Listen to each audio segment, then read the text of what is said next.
শান্তি ব্যাপারটা না রাজনীতিতে এখন একটা গালাগালিতে পরিণত হয়েছে। হ্যাঁ, রাজনীতিতে সবাই শান্তির ছেলে বলছে, আমি এসবে বিশ্বাস করি না। এখন শান্তির দল বললে আবার আমার মাথায় ওইসবগুলো এসে যায়, ওরাই বলে মহা মুশকিল। আচ্ছা, আপনারা মমতার অনুদান দেখতে পান, প্রধানমন্ত্রীর 4টে অনুদানের কথা বলুন, দেখাতে হবে কিন্তু এটা, নয়তো আমি আর কোনোদিন আপনার চ্যানেলে কথা বলবো না। যারা কল্যাণ ব্যানার্জির মতন মালেদের বার করতে পারে না, তারা প্রশ্ন করছে মমতা ব্যানার্জিকে কেন চুলের মুঠি ধরে আটকানো হলো না। 500 কোটি টাকা নাকি আইপ্যাকের বাজেট ছিল গত 21 সালের নির্বাচনে, কোথা থেকে এনেছিল? আচ্ছা, আপনি আমায় বলুন তো, এই যে বীরভূমে যায় যে লোকটা হেলিকপ্টার করে, হ্যাঁ, আপনি আমায় বুঝিয়ে বলুন এখান থেকে বীরভূমের কত টাকা লাগে ভাড়া হেলিকপ্টার নিতে গেলে? আপনি আমাকে বলুন তো দেখি, একটা লোক এখান থেকে বীরভূম যায় 30 লাখ টাকা খরচা করেছে, কমপক্ষে 20 লাখ টাকা খরচা করে, তাহলে তাদের কাছে কত টাকা? এদের বাবারা কেউ গৌরী সেনও ছিল না, এদের বাবাদের কারো তেল কলও ছিল না, তো এদের টাকা এলো কোত্থেকে? ওরা কি প্রচার করলো that is not an issue. আপনি তো দেখতে পাচ্ছেন কোন ভুয়ো ভোটারটা আপনার বাড়িতে নাম কাটা গেছে আর কোন জীবিত ব্যক্তির নাম কাটা গেছে।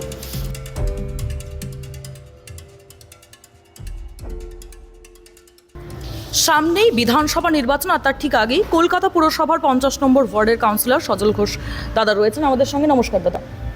দাদা, প্রথমেই যে প্রশ্ন করব, যে তৃণমূল দাবি করছে যে ইডি অফিসের যে রেট, সেই রেটে তাদের যেই ভোটের আগে প্রস্তুতি পর্বের যেই সমস্ত নথিপত্র, সেগুলো সব নিয়ে নেওয়া হচ্ছে, এই ধরনের কিন্তু অভিযোগ সামনে আসছে, কি বলবেন? যদি পার্টি অফিসে রেড হতো তাহলে কথা বলতে পারত। এখন তৃণমূল দলিল দস্তাবেজ কোনো বেসরকারি সংস্থার অফিসে রেখে গেছে, তার দলের সবচেয়ে গোপনীয় দলিল, যেখানে পার্টি কর্মীরা থাকে না, যেখানে টাকার বিনিময়ে লোকে চাকরি করে, হ্যাঁ, সেখানে যদি তারা তাদের সমস্ত সিক্রেট ডকুমেন্ট সেখানে রেখে থাকে, হ্যাঁ, তাহলে তো আর রাজনীতিতে বলার কিছু নেই। কারণ যারা টাকার জন্য আইপ্যাকে চাকরি করে, তারা টাকার জন্যও তো ওটা নিয়ে গিয়ে অন্য কাউকে বিক্রি করে দিতে পারে, তার জন্য রেড করার কি দরকার? নাম্বার 1। নাম্বার 2 হচ্ছে, যদি ওর ভেতরে রাজনৈতিক দলিল ছিল, তাহলে ওটা বুকে করে নিয়ে সরাসরি অন লাইভ ক্যামেরায় মমতা ব্যানার্জি হাইকোর্টে পৌঁছে যেতে পারতেন যে স্যার হুজুর আমি এটা নিয়ে এসেছি, কারণ এর মধ্যে আমার দলের ডকুমেন্টস আছে, এটা এখানে জমা রাখলাম, আপনারা চেক করে দেখুন, হয়ে যেত। কোর্ট মনিটর করে সেটা যাচ করা হতো যে তার ভেতরে কী আছে। কিন্তু সেটার ভেতরে কী আছে আজও মুখ্যমন্ত্রী সামনে আনে। মুখ্যমন্ত্রী এখন মোবাইল চোরের ভূমিকায় থাকলে কি আর করা যায়? ইডির চোখের সামনে থেকে মুখ্যমন্ত্রী এইভাবে ফাইল সরিয়ে নিয়ে চলে গেলেন, এক্ষেত্রে প্রশ্ন উঠছে, সরিয়ে নয় বলুন, ছিনতাই করে নিয়ে গেলেন। এক্ষেত্রে প্রশ্ন উঠছে সোশ্যাল মিডিয়াতে কিন্তু প্রচুর সাধারণ মানুষের এই প্রশ্ন যে কিভাবে এটা করা যেতে পারে, সেক্ষেত্রে কি বিজেপি তৃণমূলের সেটিং আছে, এই ধরনের প্রশ্ন উঠছে। সাধারণ লোক ভাবছে না, বলছে না, সাধারণ লোকের মনে ইনজেক্ট করা হচ্ছে। আমি বলি, ভগবান তো আমাদের সবাইকে একটা এত বড় মাথা দিয়েছে না, তো সেই মাথাটাকে আমরা কখনো ইউজ করছি না। মাথাটাকে যদি আমরা ইউজ করে দেখি, তাহলে ভাববো যদি সেটিং থাকবে তাহলে রেড করবো কেন? যদি সেটিং থাকবে তাহলে মমতা ব্যানার্জি এসে ওই ল্যাপটপটাকে নিয়ে দৌড়তে শুরু করবেন কেন? ফাইলটাকে নিয়ে ছুটে পালাবেন কেন? আমরা তো যাবোই না, ঝামেলা মিটে গেল। আচ্ছা, গোপন জায়গায় খবর পেলাম এটা মালটা এখানে আছে, অরক্ষিত আছে, সেটিং থাকলে মমতা ব্যানার্জিকে ফোন করে বলবে মালটা ওখান থেকে সরিয়ে তুমি নিজের কাছে রেখে দাও। এইগুলো তো ভগবান আমাদের ব্রেন দিয়েছেন, সেই ব্রেনটা কোন কাজে লাগাবেন? এখন যদি ব্রেনটা আপনি সুজনবাবুর থেকে নেন, ব্রেনটা আপনি যদি মোহাম্মদ সেলিমের থেকে নেন, হ্যাঁ, তাহলে সেটা মারাত্মক। ধার নেন যদি, তার কারণ এটা একটা মাথায় ঢুকিয়ে দেওয়া হচ্ছে। বাম এবং কংগ্রেস বা তৃণমূল এরা বুঝতে পারছে যে তাদের দিকে আর ভোট থাকবে না, সব ভোট বাইপোলার হবে, pro Mamata or no Mamata, এর বাইরে কিছু হবে না। তো যদি এই প্রো মমতা নো মমতাকে ভেঙে দেওয়া যায়, তাহলে ওদের বাঁচার সম্ভাবনার একটা ক্ষীণ আশা ওরা দেখতে পাচ্ছে। সেই জন্য ওরা মরিয়া প্রচেষ্টা চালাচ্ছে সেটিং। আমি বলি যে সেটিং আর যেই বলুন, বামেরা যেন কখনো না বলে। যারা 35 বছরে মমতার বিরুদ্ধে একটা এফআইআর করেনি, সে 21শে জুলাই হতে পারে, সে বিধানসভা ভাঙার পর স্কুলের বাচ্চাদের দেখানোর জন্য এক্সিবিশন করেছিল, পুলিশি ব্যবস্থা নেয়নি। কিংবা 14 দিন ধরে হাইওয়ে অবরোধ করে থাকার পর যখন তখন পুলিশ দিয়ে না তুলে দিয়ে যারা পুলিশ দিয়ে প্রোটেকশন দিয়েছিল তাদের উদ্দেশ্যে আমি বলতে চাই, সেটিংয়ের কথা সবাই বলুক, শুধু এই কয়েকটা রাজনৈতিক দল যেন না বলে। এসআইআর নিয়ে আমরা জানি যে তৃণমূলের তীব্র বিরোধিতা চলছে। তাদের বক্তব্য যে ভুয়ো ভোটার নাম বাদ দেওয়ার মানে এটা মূল বিষয় না, আসল ভোটারদেরই নাম বাদ দিতে চাইছে বিজেপি। এই সম্পর্কে কি বলবেন? এখন দেখুন, আমি যদি বলি সূর্য পশ্চিম দিকে ওঠে, হ্যাঁ, বা কানটা কাকে নিয়ে গেল, আপনার প্রথম করণীয় কি? হয় সূর্য কোন দিকে উঠছে সেটা তাকিয়ে দেখা, আর নয় কাকে কান নিয়ে গেল শুনলে কানে হাত দিয়ে দেখা। এ দুটোর তো কোনো একটা করতে হবে। আপনি যদি এ দুটোর কোনো একটা না করে আপনি যদি কাকের পেছনে দৌড়ান, সেটা আপনার প্রবলেম। সেটা আপনি সেইটাই দেখাচ্ছেন যে ওরা কি প্রচার করলো, that is not an issue.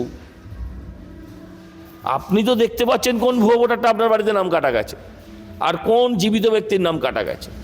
যদি কোনো জীবিত ব্যক্তির নাম ভুল করে কাটা গিয়ে থাকে, সেই ভুলটাও বিএলওর, কিন্তু সেই বিএলওর এই ভুলটাকে সংশোধন করার ব্যবস্থা তো হিয়ারিং, সংশোধনের আরও অনেক রকম ব্যবস্থা আছে। কাজ করতে গেলে ভুল হয়, ভুলবিহীন হলে আপনার মাথার পেছন দিয়ে আলো বেরোতো, ভগবান হয়ে যেতেন, ভগবানেরও ভুল হয়, তাই না? অথবা এগুলো সব পলিটিক্যাল ন্যারেটিভ। তৃণমূল বলছে যে ইডি সিবিআই এরা নাকি সবটাই বিজেপির হাতের পুতুল। এই সম্পর্কে কি বলবেন? কি বলবো, কেউ যদি বলেই দেয় পুতুল, আমি বলবো পুতুল নয়, কি যুক্তি আছে? আমি এর কি উত্তর দেব? ওরা সব হাতের পুতুল। তোরা চোর কি চোর না সেটা বল না রে বাবা। ঠিক আছে, মমতা ব্যানার্জির হাতের পুতুল রাজীব কুমার নয়, মমতা ব্যানার্জির হাতের পুতুল আমাদের পুলিশ কমিশনার নয়, মমতা ব্যানার্জির হাতের পুতুল নন্দিনী চক্রবর্তীর মতন চিফ সেক্রেটারিটা নয়। আমি মেনে নিয়েছি তো, কিন্তু বিজেপির হাতের পুতুল হচ্ছে ইডি এবং সিবিআই। আমি বলি তোরা চোর কেন, সেটা উত্তর দেন না। তুই চুরি করবি না, তোদের খাটের তলা থেকে টাকা ধরা পড়বে না, তোদের কথায় বেল দেবে না। কোর্ট যদি হয় তাহলে প্রমাণ হয় যে সেখানে তথ্য আছে। আমি আপনাদের আরেকটি সেটিং প্রসঙ্গে আমি একটু বলতে চাই, সেটা হচ্ছে যে গতকাল আপনারা কি দেখলেন? গতকাল হাইকোর্টেই মামলাটা হওয়ার কথা ছিল, কিন্তু আমরা দেখলাম 15টা 20টা আইনজীবী এমন চেঁচামেচি করলো যে মামলাটা বিচারপতি শুনলেনই না, তিনি ওটাকে পিছিয়ে দিলেন মামলার তারিখটাকে। আচ্ছা, আপনার তাহলে কি বলবেন এবার? বিচার ব্যবস্থাও সেটিং, সেটা কিন্তু আপনারা বলবেন না। খুব ইন্টেলিজেন্ট আপনারা লোক, যে সেটা বলবেন না যে বিচার ব্যবস্থা সেটিং, কারণ বিচার ব্যবস্থা আপনাকে ধরে নিয়ে যাবে। কিন্তু ওখানে আমি যদি এই যেভাবে যারা প্রশ্ন করছে তাদের উদ্দেশ্যে যদি আমি প্রশ্ন করি যে কেন আপনি একবারও বলছেন না যে বিচারপতি তো চাইলেই পারতেন পুলিশ দিয়ে সবকটা আইনজীবীকে বার করে দিতে। যারা কল্যাণ ব্যানার্জির মতন মালেদের বার করতে পারে না, তারা প্রশ্ন করছে মমতা ব্যানার্জিকে কেন চুলের মুঠি ধরে আটকানো হলো না। This is not the fair way. মুখ্যমন্ত্রী বলছেন যে গণতন্ত্র বিপন্ন। আমিও বলছি, মুখ্যমন্ত্রী বলার কি আছে? পশ্চিমবঙ্গের মানুষ দেখতে পাচ্ছে গণতন্ত্র বলে কিছু আছে কিনা পশ্চিমবঙ্গে। সত্যিই বিপন্ন, চারকার হয়ে গেছে গণতান্ত্রিক ব্যবস্থা। তৃণমূলের যে বক্তব্য যে তারা হচ্ছে শান্তির দল, তো তারপরও বিজেপির উপরে যে একাধিক হামলার অভিযোগ উঠে আসছে, এই ব্যাপারে আপনি কি বলবেন? এখন শান্তি ব্যাপারটা না রাজনীতিতে এখন একটা গালাগালিতে পরিণত হয়েছে। হ্যাঁ, রাজনীতিতে সবাই শান্তির ছেলে বলছে, আমি এসবে বিশ্বাস করি না। এখন শান্তির দল বললে আবার আমার মাথায় ওইসবগুলো এসে যায়। ওরাই বলে, ওদের কুণাল, ওদের কল্যাণ, এরা বলে শান্তির ছেলে, অমুকের ছেলে। তো এই যে জায়গাটা থেকে আর যাই হোক, হ্যাঁ, তৃণমূল শান্তির দল, হ্যাঁ, ওদের শান্তি বাহিনী, হ্যাঁ, এইসব নিয়ে আমি অন্তত কথা বলতে রাজি না। চুঁচুড়া তৃণমূল বিধায়ক অসিত মজুমদার তিনি বলছেন যে ওর বিরুদ্ধে মেয়েলি কমপ্লেন ছাড়া আমার কিছু কমপ্লেন করার নেই। ও শুধু মেয়েলি কমপ্লেন, বাকিটাও বেঁচে থাকার স্বার্থে। ও অসিত মজুমদার লেভেলে নামবে না।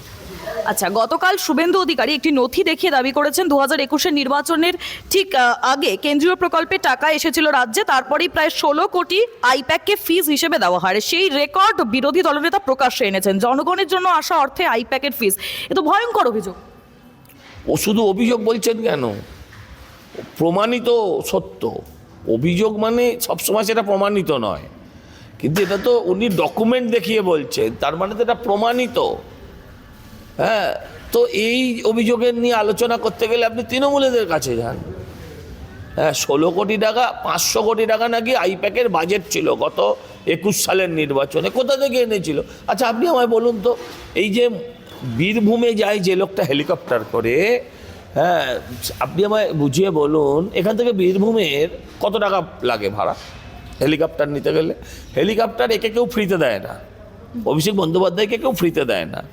আপনি আমাকে বলুন, এই একটা হেলিকপ্টার যদি এখান থেকে বীরভূম যেতে হেলিকপ্টার ব্যবহার করে, হেলিকপ্টারের ভাড়া কত? আমার ধারণা যদি খুব কম বেশিও হয় 20-30 লাখ টাকা, মেবি মোর, আমার কোনো ধারণাই নেই। হ্যাঁ, তার কম তো হবে না। আপনি আমাকে বলুন তো দেখি, একটা লোক এখান থেকে বীরভূম যায় 30 লাখ টাকা খরচা করে, 20 লাখ টাকা খরচা করে, তাহলে তাদের কাছে কত টাকা? এদের বাবারা কেউ গৌরী সেনও ছিল না, এদের বাবাদের কারো তেল কলও ছিল না, তো এদের টাকা এলো কোত্থেকে? পার্টির টাকা থাকতে পারে, পার্টির টাকাটা এলো কোত্থেকে সেটা জানতে হবে তো। সব দুর্নীতি। দাদা, আমার শেষ প্রশ্ন, যে আমরা জানি যে পশ্চিমবঙ্গের ক্ষেত্রে কিন্তু মহিলা ভোটার একটা গুরুত্বপূর্ণ ফ্যাক্টর, এবং সেখানে দাঁড়িয়ে এই যে রাজ্যে যে বিভিন্ন রকমের যা ভাতা দেওয়া হচ্ছে, তারপরে যে দুর্নীতির অভিযোগ উঠছে, সেখানে এই যে ভাতা, এটা একটা অ্যাডভান্টেজ ভোট হিসেবে বলতে চান যে মহিলারা 1000 টাকার ভাতার মূল্য বোঝে, তাদের ইজ্জতের মূল্য বোঝে না? আপনি কি এটা বলতে চান? অভয়াও তো মহিলাই ছিল। অভয়া কি ব্যাটা ছেলে ছিল? রাস্তায় তো মহিলারাই সরকারের বিরুদ্ধে মোমবাতি জেলে রাস্তায় নেমেছিল। 11,000 পঞ্চায়েত আমাদের দখলে, এই 11,000 পঞ্চায়েতের বেশিরভাগটাই তো মহিলা। 2,33,00,000 মানুষ আমাদের গত নির্বাচনে লোকসভায় ভোট দিয়েছিলেন। 2,33,00,000কে ব্যাটা ছেলে ভোট দিয়েছিল? এ তো মহা মুশকিল। আচ্ছা, আপনারা মমতার অনুদান দেখতে পান, প্রধানমন্ত্রীর 4টে অনুদানের কথা বলুন, দেখাতে হবে কিন্তু এটা, নয়তো আমি আর কোনোদিন আপনার চ্যানেলে কথা বলবো না। দেখাতে হবে যে প্রধানমন্ত্রীর 4টে অনুদান, যার থেকে আপনি উপকৃত হন। আচ্ছা, 4টে ছেড়ে দিন, একটা বলুন, বলুন আপনি একটা। আপনি না জানলে কোনো দোষের নয়, আমি ধরে নিচ্ছি আপনি জানেন না, জানলে আপনি বলতেন। হ্যাঁ, এর কোনো দোষের নয়, কারণ আমার সরকার, আমার দল এটা প্রচার করে না, তারা প্রচার করতে চায় না, তারা বলে না বিজ্ঞাপন দিয়ে। আপনার বাড়ির যে রেশনটা যায় 140 কোটি মানুষের মধ্যে 80 কোটি 88 কোটি মানুষের কাছে, ফিগারটা 80 বা 88 হবে, আমার ভুল হতে পারে। হ্যাঁ, তো তার কাছে, এই 80 কোটি মানুষের কাছে যে রেশনটা যায়, সেটা প্রধানমন্ত্রীর খাদ্য সুরক্ষা যোজনার থেকে যায়। বিনা পয়সায় আপনি যে চাল পান, 5 কিলো করে রেশন দোকান যে চাল দেয়, আপনার বাড়িতে যদি 4টে মানুষ থাকে তাহলে 20 কিলো চাল আপনি পান। 20 কিলো চাল যদি 50 টাকা কেজি দরে হয়, তাহলেও তার দাম 1000 টাকা হয়। প্রচার হয় না, প্রচার হয় না। আর ওরা যা দেয়, আরও এরকম অনেকগুলো আছে, হ্যাঁ, সেগুলোর মধ্যে আমি যাচ্ছি না। ওরা দিলে 5 টাকা, প্রচার করে 500 টাকা। আর আমার মনে হয় সেটাই ঠিক, যেটা আমার দল প্রচার করে না। এর ফলে লোককে আমাকে রোজ জবাবদিহি করতে হয়। লক্ষ্মী ভাণ্ডার, রোজ লক্ষ্মীর ভাণ্ডার দিয়েছে, আর লক্ষ্মীদের কাছ থেকে নারায়ণকে আলাদা করে হরিয়ানা, উত্তরপ্রদেশ, ব্যাঙ্গালোর, কর্ণাটক, হায়দ্রাবাদ, এসব জায়গায় চাকরি করতে পাঠাচ্ছে, লেবারের কাজ করতে পাঠাচ্ছে। লক্ষ্মী ভাণ্ডার নিয়ে আপনি নাচুন।